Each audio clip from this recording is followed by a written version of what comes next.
ಆಗುತ್ತೆ. ಸೊ ಇದನ್ನ ನೀರಲ್ಲೇ ಬೆಳಿಬೇಕು. ನಮ್ಮ ಕೆವಿಕೆಯಲ್ಲಿ ಕೂಡ ಅರ್ಧ ಕೆಜಿ ಅಷ್ಟು ನಾವು ನಿಮ್ಗೆ ಮಾರಾಟ ಮಾಡುವಂತ ವ್ಯವಸ್ಥೆ ಇರುತ್ತೆ. ನಿಮ್ಮ ಕೃಷಿ ವಿಜ್ಞಾನ ಕೇಂದ್ರ ಮಂಡ್ಯದಲ್ಲಿ ಕೂಡ ಸಿಗುವಂತದ್ದು ಇರುತ್ತೆ. ಸೊ ಅಲ್ಲಿ ಹೋಗಿ ನೀವು ತಗೋಬಹುದು. ಸೊ ಇದಕ್ಕೆ ನೆರಳಿರುವಂತಹ ಜಾಗ ಆಗ್ಬೇಕಾಗಿರುತ್ತೆ. ಸೊ ಒಂದು ರಿಂಗಲ್ಲಿ ಒಂದು 3 ರಿಂದ 4 ಅಡಿಯಷ್ಟು ನೀರನ್ನ ನಿಲ್ಲಿಸುವಂತ ವ್ಯವಸ್ಥೆ, ಒಂದು 5 ರಿಂದ 6 ಅಡಿಯಷ್ಟು ಅಗಲ ಇರೋ ಹಾಗೆ ತೊಟ್ಟಿಯನ್ನ ನೋಡ್ಕೋಬೇಕು. ಸೊ ನೀವು ಏನು ಟಾರ್ಪಲಿನ್ ಹಾಕಾದ್ರೂ ಬೆಳೆಸ್ಕೋಬಹುದು, ಇದಂತಂದ್ರೆ ರಿಂಗ್ ಮಾದರಿಯಲ್ಲಿ ಕೂಡ ನೀವು ಬೆಳೆಸ್ಕೋಬಹುದಾಗಿರುತ್ತೆ. ಸೊ ಇದಕ್ಕೆ ಏನಂತಂದ್ರೆ 6 ತಿಂಗಳಿಗೊಮ್ಮೆ ನೀವು ನೀರನ್ನ ಸಂಪೂರ್ಣವಾಗಿ ಬದಲಾವಣೆ ಮಾಡಬೇಕು.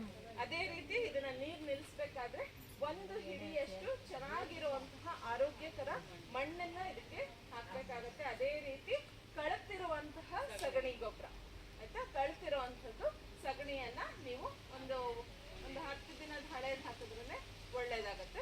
ಸೊ ಅಂಥದ್ದು ಮಾಡಿಬಿಟ್ಟು ಏನು ನೀವು ಕಲ್ಚರ್ ಅಂತ ಹೇಳ್ತೀವೋ ಅಜೋಲಾದು ನಿಮ್ಗೆ ಕೃಷಿ ವಿಜ್ಞಾನ ಕೇಂದ್ರದಲ್ಲಿ ಸಿಗುತ್ತೆ. ಅದನ್ನ ತಗೊಂಡು ಹೋಗಿ ನೀವು ಬಿಟ್ಟರೆ ಅದೇ ಮಲ್ಟಿಪ್ಲಿಕೇಶನ್ ಆಗುವಂಥದ್ದು.